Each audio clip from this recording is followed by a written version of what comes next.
So, first of all, good afternoon, and thanks everyone for joining today. My name is Carl Webb, and I'm part of the Careers, Employability and Skills team here at Queen's. And I'm absolutely delighted to welcome everyone this afternoon, where we will be hosting Lyndsey Irwin, Laura Armstrong, Ashley McVeigh from Northern Ireland Civil Service team, who will cover an overview of the work of the NICS and the types of placements available for 2022-23.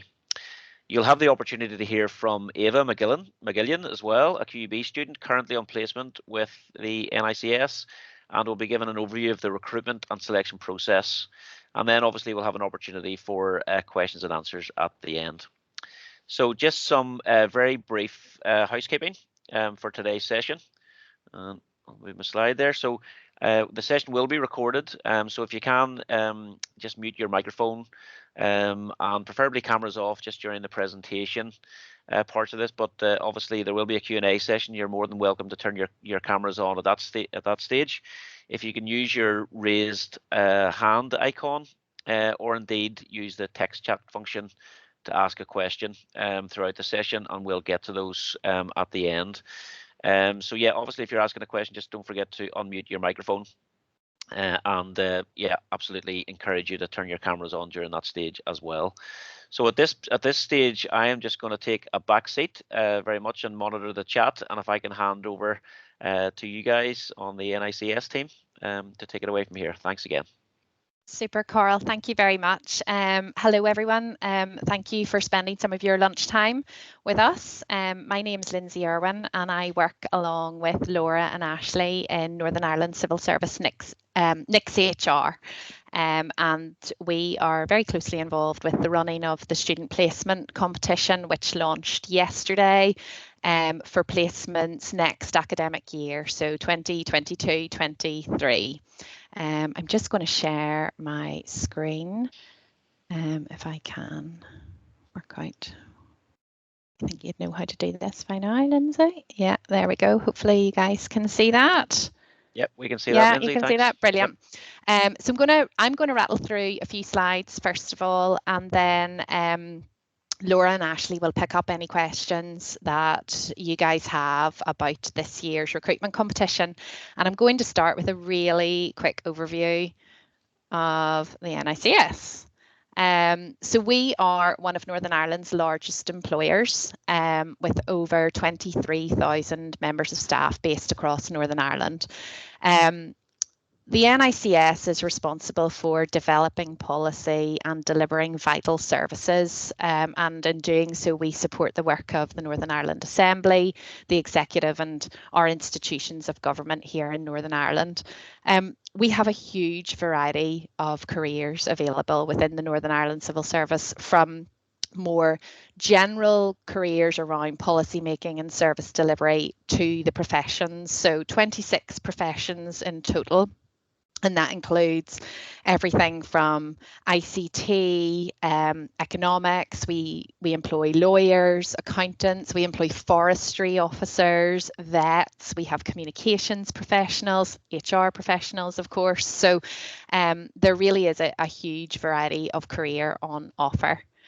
And we're very much focused on being an inclusive workplace where everybody is welcome and our differences are really valued. So we have very active staff networks across the areas of gender, LGBT, race and ethnicity and disability. We have a very active diversity champions network. And you know, our vision really is that all our staff can play a part in improving the lives of people in Northern Ireland. So if you do come to us on a student placement, you would be very welcome to get involved in that way and join the networks and see what they have to offer. So why would you want to come and do your student placement with us? Well, first and foremost, we pay well. Very good salary and benefits package. So the salary for students coming in this summer will be £18,783 a year. Obviously, you have a very good pension contribution on top of that. It's never too early to start.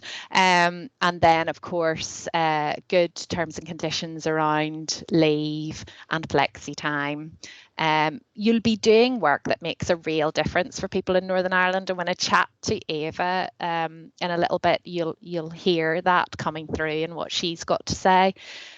You'll get very comprehensive training and a sort of an induction process that'll help set you up well for working in the NICS. It is a very large organisation, and I think everyone would say that it does take a while to bed in and just understand everything. But certainly the training you get along the way and your induction will be really helpful. For many of you, this will be the first opportunity you've had to be in an office type job. So there's loads of opportunity to grow and develop yourself. Professionally, but also personally as well. And then you'll be doing challenging work. You'll be doing work that matters. It is not a case that our placement students spend their time photocopying. You might be working on a project basis where you're focused on one particular activity, or you may be involved in a role where you're doing lots more pieces of work that all feed into something. But either way, you will find yourself challenged by the work, but it will be in a very supportive environment. And again, I think that'll come through whenever we chat to Ava just now. So I'm gonna see if I can stop sharing just now, Carl, if I can work out how to do that so that we can see Ava. Should be just a little X button. Yep. Oh, yes. Haven't stopped yet. Perfect. Yep. There you go. Super. So I've got Ava here. So Ava is on her placement at the moment with us. She started at the beginning of September. So Ava, will you tell us a bit about where you are in your placement and what you're doing? Yeah, so can you hear me okay, Lyndsey? Yeah, you've got you. Perfect. So yeah, as Cars mentioned, I am a Queen student on a year's placement in the civil service this year, and I'm in the Department of Health at the Office of Social Services. And my placement that I'm working on is a policy placement. So as Lyndsey's already said, there's been so many opportunities that I've already had within my placement that's helped me kind of build my professional and my personal skill set. So some of these opportunities that I've had in my day-to-day role would be assisting in producing briefing material and draft responses to assembly questions for the Minister of Health. So that's really exciting and cool. And also contributing to policy development through researching the effects of loneliness on young people in Northern Ireland, because that is what my project is. It's loneliness and social isolation. And also in networking and engaging with other departments in the civil service, and also with the 5 health and social care trusts and other health and social care organisations. So I've had so many opportunities to kind of grow. So even though you're focused on one particular area of work, which is loneliness and social isolation, you're doing it with internal people, you're doing it with external stakeholders. Ava, why did you choose the NICS for your placement? Well, first of all, the NICS is such a large and diverse organisation, so it has so many opportunities for career development and building those transferable skills. But also for me, when choosing a placement, it was really important to be doing work that had a positive effect in people's lives and that made a real difference. And that's exactly what the civil service kind of aims to achieve. So that was important for me as well. Brilliant. And what sort of support have you had along the way from your colleagues or line manager? I've had loads of support within the placement. So I have my line manager, and they're there to kind of guide and support you throughout your placement. And also my colleagues and my teammates have encouraged me to take kind of any opportunity this came my way.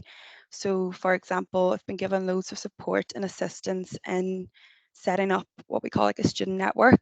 So there's actually 97 students on placement this year in the civil service, and we set up a student network so that we've been able to kind of meet up with each other and support one another through our placement scheme. And I've had loads of support through that as well. So And that's probably been really important because this year, when you've been on placement with us, you've mostly been working remotely, haven't you? Yeah, mostly I've been in the office a couple of times, but the main day-to-day is remote working. So the student network, and it's been a really great opportunity just to meet other students who are in the same position and who are in their placement year, and seeing if we can help each other out in a certain sense. So it's been And great. you've been getting a bit of a bigger picture through the student network as well. You've had a Definitely, few yeah. presentations and talks from more senior civil servants, haven't you? Yeah, so the student network has just opened my eyes really to how the whole civil service works and supports one another, because what the student network was originally me and another student who just wanted to reach out to the rest of the students on placement, but it's gained a lot of traction within the civil service and support from senior management level. So for example, like Jane Brady, who's the head of civil service, attended one of our recent meetings at the student network, and she's lended her support. And we've been looking into developing different kind of pilot schemes, like mentoring schemes, and hopefully getting a group chat set up. So all of that will be established for the students coming in September as well, hopefully. It's brilliant. And tell me, Ava, how do you think this experience has benefited you and sort of set you up as you go back into your final year and, you know, think about the big wide world after uni? Yeah, I think it's benefited me in so many ways already. It's given me kind of that invaluable work experience that will hopefully boost my career prospects when I'm finished university and I'm applying for jobs. It's also let me see what the real world of work is like, and it's helped me decide what career path I want to go down. And I think it's also helped me build my self-confidence, because I've been so encouraged to use my initiative and take on responsibility wherever I can. Ava, that's brilliant. It sounds like you've had a really positive Yeah. experience. So to the other students, I would say that Ava's also going to be available on the chat for questions. So if there's anything that you want to ask her directly, please just drop it in. Thank you, Ava. No I'm worries at just all. going to flip back to my slides just to wrap up the last couple. Hopefully you guys can see that coming through. All good. Can you see that? Yep, that's fine, Lyndsey. Yep, thank you. Brilliant. So you might have heard Ava say there that there's about 97 students on placement with us currently. We are massively expanding the programme for year 2022-23, and we've got around about 160 placements available. Starting sort of end of August, beginning of September. They last 52 weeks. So I've put up on the slide there the areas where we have the placements available. So our biggest areas are ICT and policy. So policy is what Ava is doing. But you can see there, you know, just as I mentioned at the start of the presentation about the range of professions available, you know, we've got some very specialist placements there, for example, architecture or law or engineering. The policy placements tend to suit those who are maybe doing degrees, sort of the arts and humanities degrees or legal degrees. So there's there pretty much is something for everyone on that list. And when you go to apply, you'll be asked to select a maximum of 2 placements on your application form. So in terms of the recruitment and selection process, the very first thing that you need to do is the online application form. And just note that these jobs went live yesterday and the closing date is 12 noon next Friday, the 18th of March. The application form is not particularly onerous. It is really personal details and check boxes. The only bit where you really need to include a bit more information is where you indicate your preference for placement. I mean, for some students, they might be doing, if you're doing an architecture course, it's unlikely that you're going to apply for a different type of placement. But if, for example, you're doing a law degree, you might apply for a law placement or a policy placement. So there'll be a little box for you to fill in where you need to indicate how your course of study is relevant to the placement that you have selected. And that will be validated at some stage during the recruitment process. So you've got to get that done before lunchtime next Friday. Then there will be an online interview. So it'll be done a bit like this, face-to-face over WebEx. It'll be a competency-based interview. So this is the type of interview where you might get a question like, give me an example of a time when you've had to work as part of a team to achieve a successful outcome. So you'll be able to use examples from your study, from your interests outside school and university, you know, maybe from clubs or societies you're involved in, or even from your part-time work, to answer those questions with good examples. And if you want some more information on the competencies, you can go on to our website, which is nixrecruitment.org.uk. And down the right-hand side of the screen is an option to select competency framework. And if you click that, that'll give you a good bit more information about competency-based interviews. And to be honest, very useful for our application process, but I think chances are anywhere that you apply for a placement or for a job, you'll be asked competency-based interview questions. So it's just useful to get a look at that. So those interviews are expected to take place between the 20th of April up to the 6th of May. And then depending on the outcome of your interview, you will be put on a merit list and then considered for placements based in order of the merit list. So that is really a real whistle-stop tour through our placement programme for next year. You'll just note down the website there, nixrecruitment.org.uk/student placements, which is where you will be able to download the candidate information booklet, which will give you lots of information I've just shared and a little bit more, and apply for the job. And I'll stop sharing my screen now and hand over to Laura and Ashley to answer any questions that have come in. That's great. Thanks very much, Lyndsey. And there have been a couple of questions just coming through here. First of all, I know some of these are going to be a little bit easier to answer than others. So I'll start. Declan had asked, can first years apply this year? And I think the answer to that, the short answer for that is no. This is for, is that right, Laura?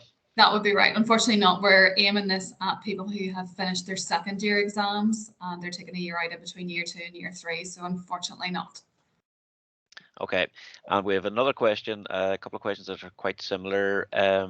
So are there any restrictions, limitations to students who are not from Northern Ireland, who might be from ROI or EU, or indeed international students? Full details on who can apply, who's eligible to apply, you can find that in our candidate information booklet.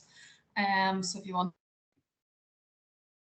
I can add a link into the chat here towards the end, unless you've got that handy, guys. Because I think Laura just may have cut off there on us. Oh, sorry. Yep, you're back in, Laura, now. Okay. No, just on the Next Recruitment website, you're going to put a link up, Carl, is that right? Yeah, I can find that and put that link in the chat. Yep. That'll just detail all the different nationality requirements for applying for our post. Fantastic. Okay. Let's just see. Okay, so can students request to be placed in specific departments due to their home address? So geographically speaking, can you try to get somewhere if you're, for example, outside of Belfast? Short answer is no. We will, where we can, try our best to allocate people to locations that match their home addresses, but that may not always be possible. It just depends where the placements are. But we should be expected, the vast majority will be in Belfast locations. or Greater Belfast. So you should just be expected, if you're offered a post, to be available to take up one of those placements. Now, forestry, I know for definite that they are located in Enniskillen. Isn't that right, Ashley? Yeah. So that's the only one that I know of, definitely, that it would be located outside of Belfast. But as the COVID pandemic is still ongoing, we would expect an element of home working to still be in operation. Great. That was one of my next questions there, Laura, was just on the what is the approach to remote working or flexible working? Yeah, well, the civil service, obviously the guidance is still working from home. That's the executive guidance, is to continue to work from home where you can. So we are hoping, though, that whenever that does lift, that it'll obviously depend on departmental business needs, but I know that where we work, it might be more of like a hybrid approach. So some time in the office and some time at home, but it'll depend on specific business needs of where you would be posted. Obviously, there's some roles, maybe the likes of forestry, that it wouldn't be suitable to work from home, and you will have to be either on location or on the office. It'll just depend on business needs, really. Great. Okay. And just maybe to clarify, just on the timelines again, Laura, I know that the closing date is the 18th of March. Next So Friday, yeah. I'm just going to raise a flag on that, just because I know students that does fall within sort of St. Paddy's Day. So my advice would be to get that done, Yes. get that done early, get that done early. But in terms of next steps, then when would the students sort of expect to hear, sort of, if they're successful, and next stages from there? What does that sort of timeline look like, Laura? So obviously, once the applications come in, we'll have to look at them to make sure that the categories that people have applied for, they do have the recommended degrees for that. And so I would just say to people, on your application form, make it very clear which categories you're applying for, and then give us the detail of either the modules that you're studying that align with those categories, or the degrees that you're studying. So make that clear for us. So people who then pass that stage will be invited to interview. Now, we would hope those invites will go out early April, so around the 8th of April, in and around that time. And then interviews, so that'll be your notice period for interviews up until the 20th, first interview starting on the 20th of April. And then all interviews concluding by the 6th, we hope. So, but obviously it'll depend on how many people apply. Great. Hopefully lots. Yes, please get a plan. Okay, and let me just have a look. Maybe a question for Ava, just based on your experience of the recruitment process. Could you sort of talk us through your experience of kind of, or any tips and tricks that would help someone get through the interview process, or what advice would you give someone who's looking at that? Yeah, I would say definitely have a good thorough read of the candidate information booklet, because as Lyndsey said, there's a merit list, and it gives you all the detail that you need in the candidate information booklet. So definitely use that as kind of your guide. And then I would just look into a bit about how the civil service works, and just know and be prepared for how that works as well for going into the interview. But definitely what helped me was the candidate information booklet, and making sure that you relate back to that and the information that you need. Yep, great stuff. And just if there's anyone there that is particularly nervous or would like some assistance with interviews, you can certainly get in touch with the careers team here, and we can set up a guidance session with you, and do our best to help you through some of those challenges. There's a question here from Lee, and I think I can answer this. Lee, you've asked just if the placements have to be undertaken for a full year, or can they be done just for one semester? And yeah, I mean, these placements are for 52 weeks, as Lyndsey had suggested. So in terms of other opportunities within civil service for shorter internships and things like that, maybe is there anything else to point to there, Laura, that might be useful for someone who's not looking for a full placement year? Yeah, one thing I would say is these are for placements up to 51 weeks, so there can be shorter durations. It would be a matter of agreeing that with the business area that you're allocated to.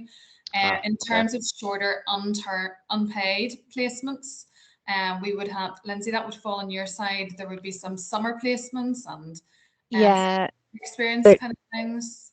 There are work experience placements per se sort of halted, Carl, during the pandemic, really. I mean, there's lots of civil servants who are working from home at the moment, so it's difficult to host someone for a week, for example, on placement. Now, I think they're probably still happening, maybe through the relevant, business areas within departments, Sure. maybe through somebody that someone knows, but we haven't resumed sort of formal work experience placements at the moment. Again, there's another section on our website about that. So just keep an eye on that, I would say, on nixrecruitment.org.uk. Perfect. Okay, great. Anything else? Yeah, in terms of just, and this may be sort of based on someone being through the process last year, perhaps, or if it's I think it's one of the placement officers has asked, is there a way of getting feedback if you haven't been successful in the process? Is that something that can be achieved? Yeah, anybody who's been through any of our recruitment processes can request feedback at the end of the process. So yeah, through the HR kit. So is that someone who completed it last year is looking for feedback? I think that's actually just one of our team within Queen's who's okay. maybe liaising with some of the students. Yeah. So that is possible. HR Connect, our recruitment partner, if you put the request through to them, then we will get feedback for you. Fantastic. Okay. Yeah, in terms of just one of the other questions that we've had from students is the prospect of graduate positions, sort of when they finish their degree. I know that my understanding is there's no direct correlation as such in terms of going from one to the other, no automatic pathway, but is there a possibility of you becoming a permanent member of staff after you finish your degree? At present, there's no direct pathway from this competition through to recruitment. I think we are hopeful that we will have graduate recruitment in the near future. So I would say keep posted to the Next Recruitment website. Lyndsey, was there more you wanted to say? Yeah, I just was going to say, Laura's right in that, unfortunately, I suppose there's not a guaranteed job at the end of your final year of university. But what I would say is that, and I think Ava would probably testify, the skills and the knowledge that you pick up about the NICS and the work that it does, the skills that you develop during your year-long placement with us will really, really stand you in good stead should you want to apply for any next jobs in the future. We are hoping to have a graduate scheme. But there's also a number of other pathways into the civil service after university, and that could be just what we would call direct entry. You just see a job that looks like it's an appropriate level for you and you apply. So quite often for graduates we would find that they might be aiming for executive officer 1 or 2 jobs, or perhaps staff officer jobs. So particularly if you've got a wee bit of experience alongside your degree, or you've maybe graduated a year or 2. So there's those. We've also got a number of apprenticeships as well. So yeah, there's various different routes, and I would say an expanding number of routes into the NICS. We have a real need to recruit younger people, and there's lots of employability initiatives coming that are aiming to do just that. It is a really good time to be a student and considering a career in the civil service. Great. Any other questions coming through here? Yeah, maybe just a wee bit of clarification on this one, Laura, that point that you'd make, just for one of our students here asking about a reduced, a placement less than 52 weeks. So they've asked, should she apply if she's only going to be doing perhaps one semester, with a dissertation being in semester 2? Is it worth applying, or how much can you how much can you influence the length of the placement that you're doing? I guess with any requests like that, we'd have to put them to the business area that they've been allocated to, and just to see if the business area would be agreeable to that. To see if that could be accommodated, but so probably really advice would be to apply, but ask the question throughout the process. Yeah, and just keep your options open. Definitely consider us, apply. Do. Great. Okay. I should say, Carl, these placements as well, they're for students who have either an elective or a mandatory placement. So there will be some people, I think maybe engineering students, for example, need to take a year out as part of their course and work in industry. Ava, I think I'm right in saying, Ava, that your degree is an elective placement for you. Yeah, that's correct. And our placements are open to students seeking both types. Great. I think this is more a question maybe on the other internship programs here that Edward has asked. He's already applied for a 1-semester internship. If he's successful in both applications, will I be able to choose between them? I'm not sure if you guys are going to be privy to that because it's a slightly different process, I'm imagining. No, I sort of imagine though if they're two completely separate recruitment competitions, it's up to Edward. You know, have the he choice, picks yeah. the one that's best suited to him. Great. If there anyone has put a question in that I've missed it, guys, feel free to raise a hand and I'll try and see you here, or populate it back in again for me. But I think that's been really helpful, and I know I have had a look through the booklet and the material online, and there's lots there. You know, it is very helpful. There's lots of material there to run through, guys. So, you know, probably as a first point of action, I would read through all of that, and if there are queries that are outstanding that aren't asked, we're very happy to field those through the careers team here and field those out to Lyndsey and Laura and Ashley, and hopefully we can get any questions answered that's outside of what's contained within the booklets. Yeah, it's a bit of light reading, that booklet. But there's some really, I think there's a few questions about right to work and eligibility, and there's quite comprehensive. Page 38, I had a quick scan through there, and there's also some good information on the competencies that will be assessed at interview. So it's definitely worth a read. It is, definitely. It's good reading. I enjoyed it, Lyndsey. But Yeah. that says more Labour about of me than love it does putting it about anything else. Yeah, that's it. Now we have had a question just on the timing again, just whether you'll find out if you've got the placement during the academic year or will it be the summertime. No, I think. Yeah, we would hope people should find out in June. Yep. And then placements will start kind of July to September time. A bit more flexibility this year than last year. Yeah, and just to clarify that, because I know that there's some students who are on, you know, who don't have a compulsory placement, so this will be an optional placement. And there's probably some guidelines within your individual schools that would suggest you might need to make them aware of your intention to take that placement a little bit earlier than that. What I would say is that generally speaking, the schools and faculties will have some flexibility to support your ambitions to do this. And I know we had, you know, certainly some students last year who were quite late in the day, but they did manage to have those conversations and secure their placement. So I guess it's not ideal, but in some instances to be very late in the day, but have those conversations and don't be completely put off by that. Anything else? I think that's been it. It's been really useful. We have recorded this session, so we will make this recording available. I hope you guys are happy with that. If there are any other questions that are outstanding, guys, hopefully you can channel those through myself and the careers team here, and we'll get an answer back to you. Brilliant. Thanks, Carl, for having us, and everyone get your applications in before St. Patrick's Day. As Carl suggested. Absolutely. Look forward to receiving them. It's great program. Thanks very much, guys, for spending the time. And yep, Ava, we look forward to having you back on campus next year. In the meantime, you can Thanks, shout George. how good the experience was to everyone who's thinking about it. Definitely. Thank you, guys. Take care. Thank you, everyone. Thank Bye. you. Bye. Bye.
Great.